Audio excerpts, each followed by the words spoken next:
Ekosistem adalah hubungan saling mempengaruhi atau hubungan timbal balik antara makhluk hidup dengan lingkungannya. Ekosistem dibentuk oleh komponen-komponen makhluk hidup atau biotik dan makhluk tidak hidup atau abiotik.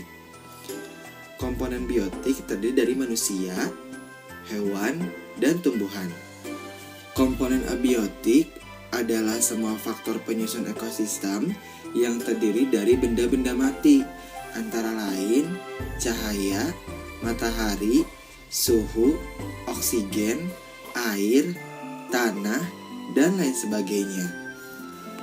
Dalam menjalankan kehidupannya, manusia membutuhkan 3 hal pokok. Kebutuhan pokok tersebut ialah sandang, pangan, dan papan. Semua kebutuhan manusia tersebut tersedia di alam ini. Tuhan memperbolehkan manusia untuk mengolah alam ini dengan sebaik-baiknya. Akan tetapi, sifat dasar manusia yang tidak pernah puas, banyak manusia yang mengolah alam dengan teknologi yang dibuatnya secara tidak terkendali. Manusia sering tidak memikirkan dampak terhadap keseimbangan lingkungan dan apa yang terjadi di masa depan. Berikut ini adalah beberapa aktivitas manusia yang dapat mengubah keseimbangan lingkungan. Contohnya adalah penebangan hutan dan perburuan liar. Padahal hutan merupakan paru-paru dunia. Hutan merupakan tempat resapan serta cadangan air tanah bagi kehidupan makhluk hidup di bumi ini.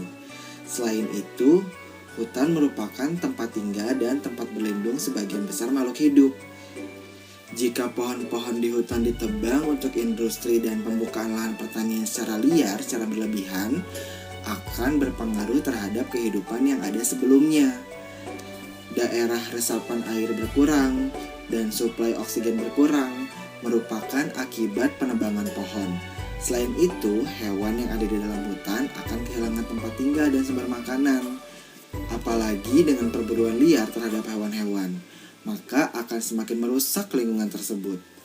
Contoh lainnya adalah pembuangan limbah dan sampah. Sebagian besar aktivitas yang dilakukan manusia pasti menghasilkan sampah atau limbah, mulai dari limbah rumah tangga, pertanian, transportasi, sampai limbah industri plastik yang digunakan sebagai pembungkus merupakan contoh limbah rumah tangga. Adapun contoh limbah industri berupa limbah cair dan asap. Jika pengolahan sampah tidak dilakukan dengan benar, yang terjadi adalah kerusakan lingkungan. Apakah kamu pernah melihat sungai yang kotor dan bau? Hal itu merupakan hasil pembuangan sampah dan limbah ke sungai. Akibatnya adalah kerusakan lingkungan sungai dan akan membunuh makhluk hidup yang ada di sungai. Nah, sekarang kalian pasti sudah sangat mengerti tentang keseimbangan ekosistem. Dari mulai menjelaskan kegiatan manusia yang dapat mempengaruhi keseimbangan ekosistem, sampai memiliki kesadaran untuk menjaga keseimbangan ekosistem.